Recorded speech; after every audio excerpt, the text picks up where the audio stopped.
Olá, bem-vindo de volta. Aqui é o Marcos e vamos hoje estar dando continuidade à leitura do livro Hábitos Atômicos, agora no capítulo 6. Peço mais uma vez a você que está aqui e não está inscrito, que por favor se inscreva no canal, dê um like e compartilhe esse vídeo com os seus amigos. Então, sem enrolação, fique agora com o capítulo 6 do livro Hábitos Atômicos. Capítulo 6. A motivação é superestimada, o ambiente é mais relevante. Anne Thorndike, médica de atenção primária no Massachusetts General Hospital, em Boston, teve uma ideia maluca. Ela acreditava que poderia melhorar os hábitos alimentares de milhares de funcionários e visitantes do hospital sem alterar em nada sua força de vontade ou motivação. Na verdade, ela não planejava sequer falar com eles. Thorndike e seus colegas projetaram um estudo de 6 meses para alterar a arquitetura de escolha na lanchonete do hospital. Eles começaram mudando a arrumação das bebidas no local.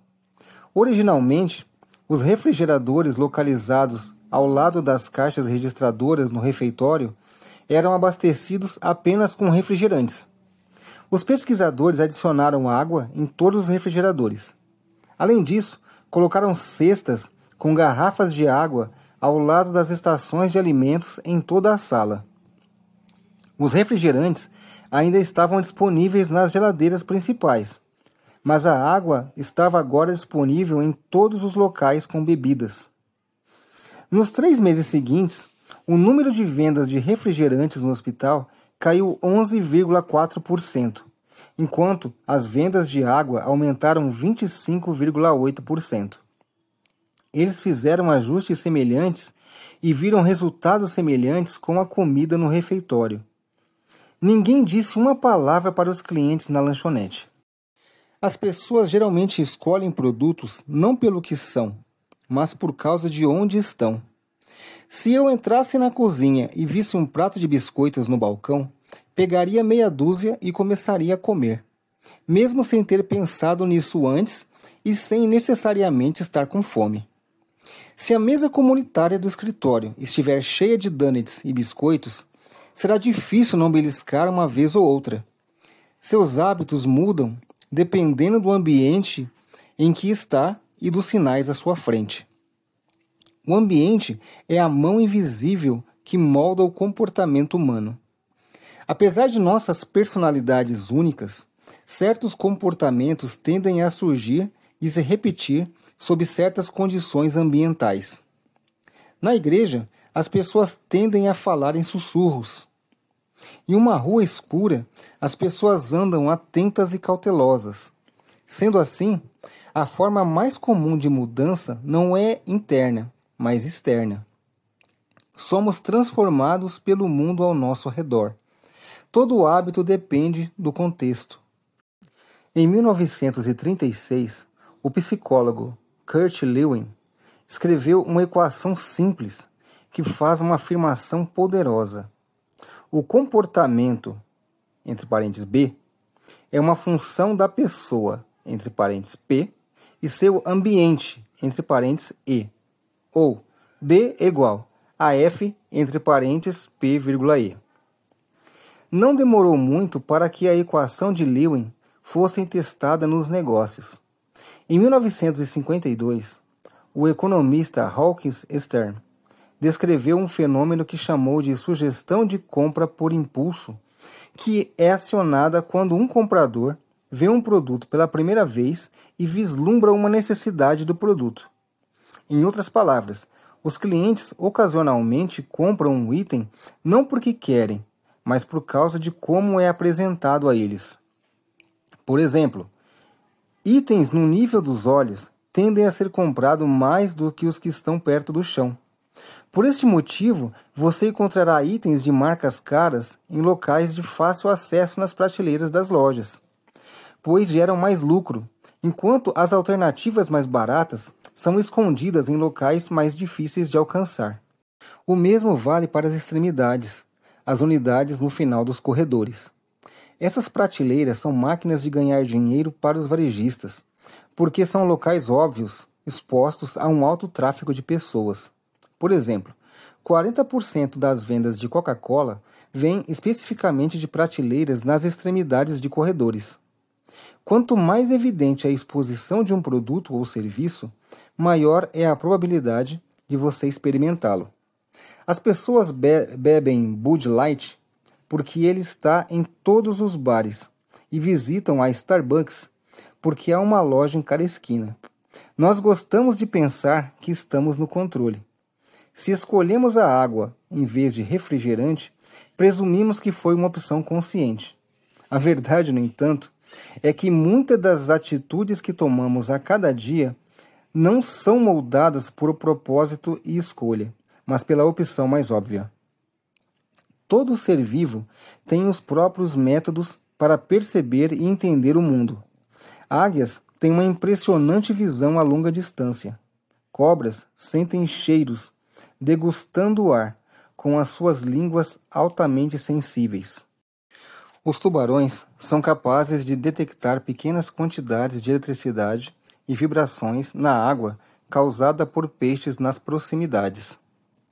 Até mesmo as bactérias têm quimiorreceptores, minúsculas células sensoriais que lhes permitem detectar substâncias químicas tóxicas em seu ambiente. Nos seres humanos, a percepção é dirigida pelo sistema nervoso sensorial. Percebemos o mundo através da visão, audição, olfato, tato e paladar. Mas também temos outras maneiras de sentir estímulos. Alguns são conscientes, mas muitos não são conscientes. Por exemplo, você consegue perceber quando a temperatura cai antes de uma tempestade, quando a dor de estômago aumenta ou quando perde o equilíbrio enquanto caminha em solo rochoso. Os receptores de seu corpo captam uma ampla gama de estímulos internos, como a quantidade de sal no sangue ou a necessidade de beber algo quando você está com sede. A mais poderosa de todas as habilidades sensoriais humanas, no entanto, é a visão. O corpo humano tem cerca de 11 milhões de receptores sensoriais. Aproximadamente 10 milhões deles são dedicados à visão. Alguns especialistas estimam que metade dos recursos do cérebro são usados na visão. Dado que somos mais dependentes da visão do que de qualquer outro sentido, não é de surpreender que os estímulos visuais sejam o maior catalisador de nosso comportamento. Por essa razão, uma pequena mudança no que você vê leva a uma grande mudança no que você faz. Como resultado, você pode imaginar como é importante viver e trabalhar em ambientes cheios de estímulos produtivos e livre de improdutivos. Felizmente, há boas notícias a esse respeito. Você não precisa ser vítima do ambiente, também pode ser o arquiteto. Como projetar seu ambiente para o sucesso? Durante a crise energética e o embargo de petróleo nos anos 1970, os pesquisadores holandeses começaram a prestar muita atenção ao uso da energia do país.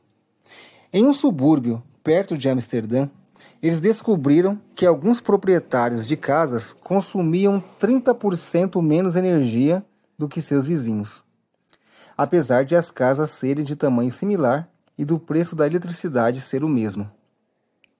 Acontece que as casas nesse bairro eram quase idênticas, exceto por um detalhe: a localização do medidor de luz. Em algumas casas ficava no porão, em outras no andar superior, no corredor principal. Como você pode imaginar, as casas com medidores localizados no corredor principal consumiam menos energia elétrica.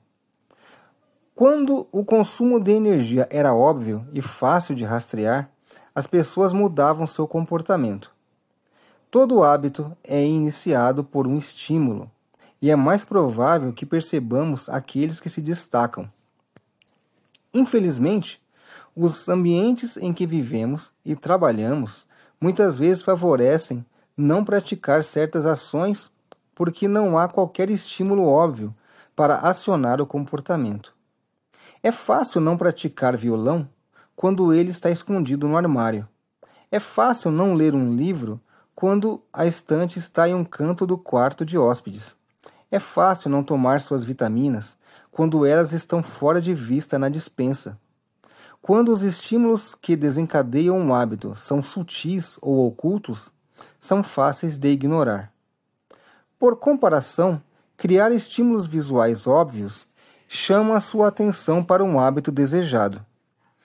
No início dos anos de 1990, a equipe de limpeza do aeroporto de Schiphol, em Amsterdã, instalou um pequeno adesivo que parecia uma mosca no centro de cada mictório. Aparentemente, quando os homens se aproximavam dos mictórios, eles apontavam para o que pensavam ser um inseto. Os adesivos melhoraram sua pontaria e reduziram significativamente o escape ao redor dos mictórios. Análises posteriores determinaram que os adesivos reduziram o custo de limpeza do banheiro em 8% ao ano. Experimentei o poder dos estímulos óbvios em minha própria vida. Eu costumava comprar maçãs, colocá-las na gaveta de vegetais na parte inferior da geladeira e esquecê-las. No momento em que me lembrava, elas já estavam estragando. Eu não as via, então não as comia. Finalmente, aceitei o meu próprio conselho e redesenhei meu ambiente. Comprei uma tigela grande e coloquei no meio da bancada da cozinha. Da próxima vez que comprei maçãs, fui lá e as coloquei, bem no meio da cozinha, onde eu podia vê-las. Quase como mágica, comecei a comer algumas maçãs todos os dias, simplesmente porque estavam à vista e não escondidas. Eis algumas maneiras de redesenhar seu ambiente e tornar os estímulos para os seus hábitos preferidos mais óbvios. Ponto 1. Se quiser se lembrar de tomar sua medicação toda noite, coloque o frasco de comprimidos bem ao lado da pia do banheiro. Ponto 2. Se quiser praticar violão com mais frequência, coloque-o em um suporte no meio da sala de estar. Ponto 3. Se quiser se lembrar de enviar mais cartões de agradecimento, mantenha uma pilha de papel de carta na sua mesa. Ponto 4. Se quiser beber mais água, encha algumas garrafas de água todas as manhãs e as espalhe pelas áreas mais frequentadas da casa. Se quiser transformar o hábito em uma grande parte de sua vida, torne o estímulo grande parte do seu ambiente. Os comportamentos mais persistentes geralmente têm vários estímulos. Pense em quantas maneiras diferentes um fumante pode ser levado a pegar um cigarro. Dirigindo o carro, vendo um amigo fumar, sentindo-se estressado no trabalho e assim por diante. A mesma estratégia pode ser empregada para criar bons hábitos. Ao espalhar estímulos ao seu redor, você aumenta as chances de se lembrar de seu hábito ao longo do dia. Certifique-se de que a melhor escolha seja sempre a mais óbvia. Tomar uma decisão melhor é fácil e natural quando os gatilhos dos bons hábitos estão bem à sua frente. A reconfiguração do ambiente é poderosa, não apenas porque influencia o modo como nos envolvemos com o mundo, mas também porque raramente é uma criação nossa. A maioria das pessoas vive em um mundo que os outros criaram para elas. Mas você pode modificar os espaços em que vive e trabalha para aumentar sua exposição a estímulos positivos e reduzir os negativos. O planejamento do ambiente permite retomar o controle e se tornar o arquiteto da sua vida. Seja o criador do seu mundo e não apenas o seu consumidor. O contexto é o estímulo. Os estímulos ou gatilhos que desencadeiam um hábito podem começar de maneira muito específica, mas com o passar do tempo, seus hábitos se associam não apenas a um único gatilho, mas a todo o contexto que cerca o comportamento. Por exemplo, muitas pessoas bebem mais em situações sociais do que jamais beberiam sozinhas. O gatilho raramente é um estímulo único, mas sim toda a situação. Ver seus amigos pedindo bebidas ouvir a música no bar, ver as cervejas sendo servidas. Mentalmente, atribuímos nossos hábitos aos locais em que ocorrem: a casa, o escritório, a academia. Cada local desenvolve uma conexão com certos hábitos e rotinas. Você estabelece um relacionamento particular com os objetos em sua mesa, os itens na bancada da sua cozinha, as coisas em seu quarto. Nosso comportamento não é definido pelos objetos no ambiente, mas pelo nosso relacionamento com eles. Na verdade, essa é uma maneira útil de pensar sobre a influência do ambiente em seu comportamento. Pare de pensar no ambiente como um conjunto de objetos. Comece a pensar nele com base nos relacionamentos. Pense em como interage com os espaços a seu redor. Para uma pessoa, o sofá é o lugar onde ela lê por 1 hora toda noite. Para outra, o mesmo sofá é o local em que assiste televisão e toma sorvete depois do trabalho. Pessoas diferentes podem ter diferentes memórias e, portanto, hábitos diferentes associados ao mesmo lugar.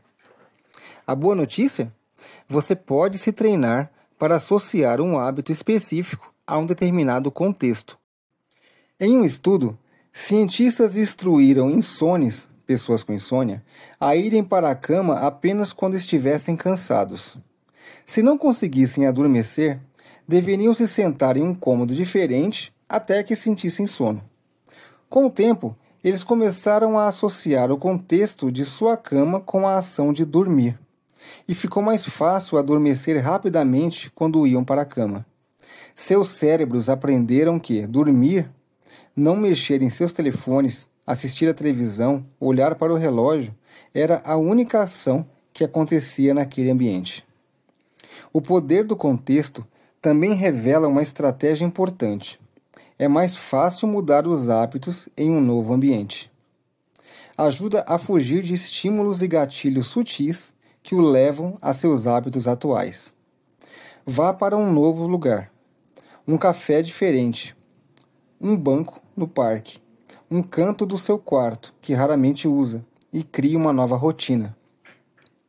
É mais fácil associar um novo hábito a um novo contexto do que construir um novo hábito na presença de estímulos concorrentes. Pode ser difícil ir para a cama cedo se costuma assistir televisão no seu quarto todas as noites.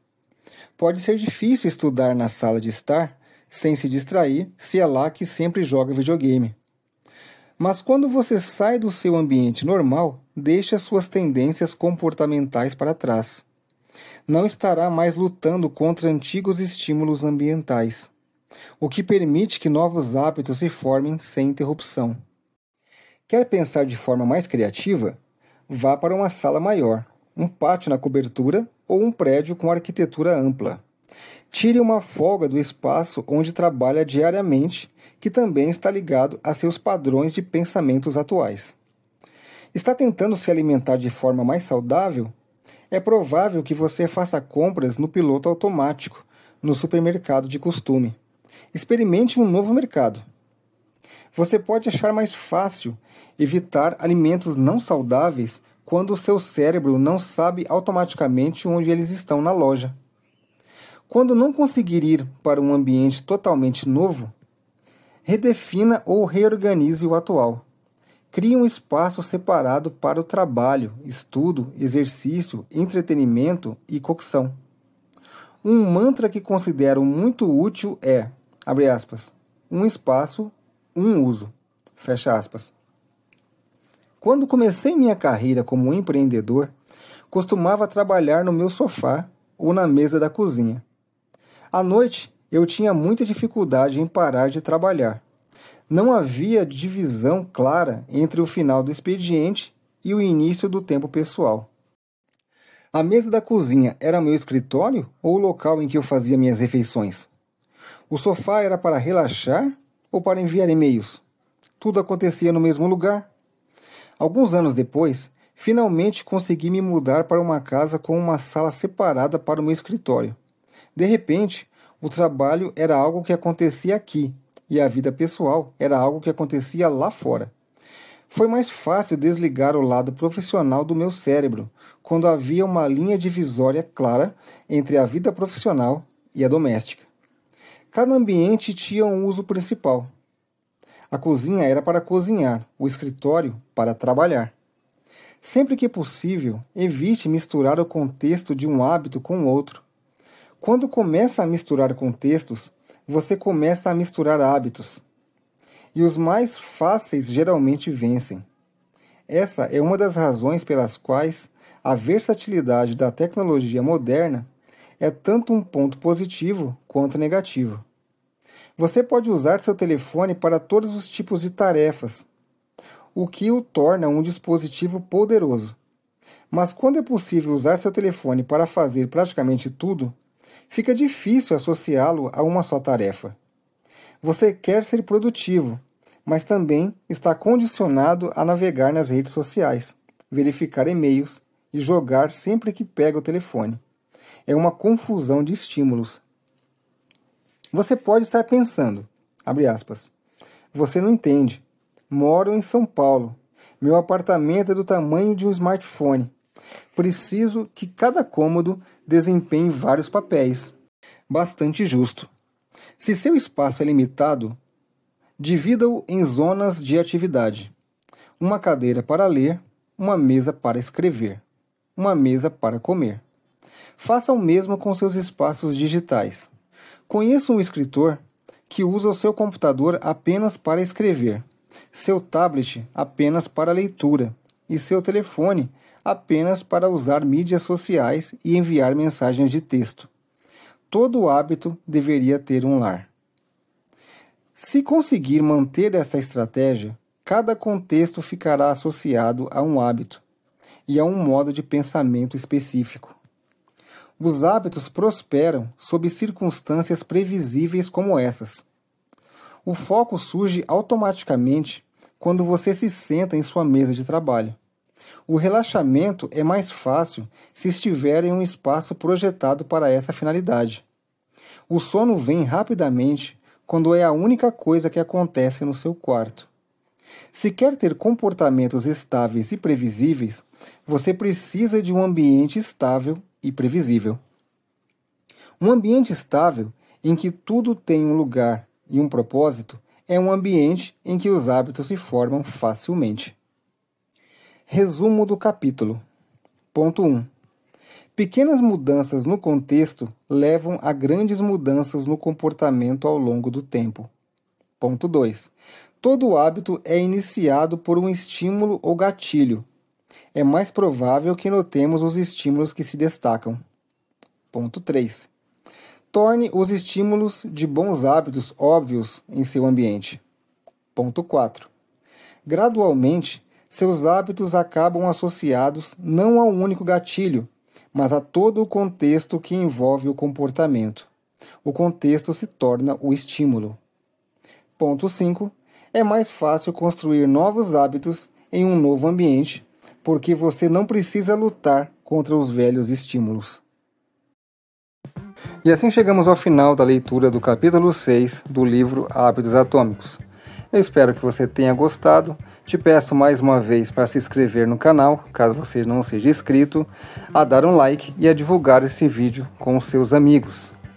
Peço também que, por favor, dê uma olhadinha na descrição do canal e no primeiro comentário fixado, onde há um link onde você pode entrar no grupo do WhatsApp aqui do canal e também livros e cursos que estão disponibilizados lá e que, se adquiridos, contribuem e muito para o crescimento aqui do canal. No mais, meu mais uma vez muito obrigado e te vejo na próxima leitura. Até logo, tchau!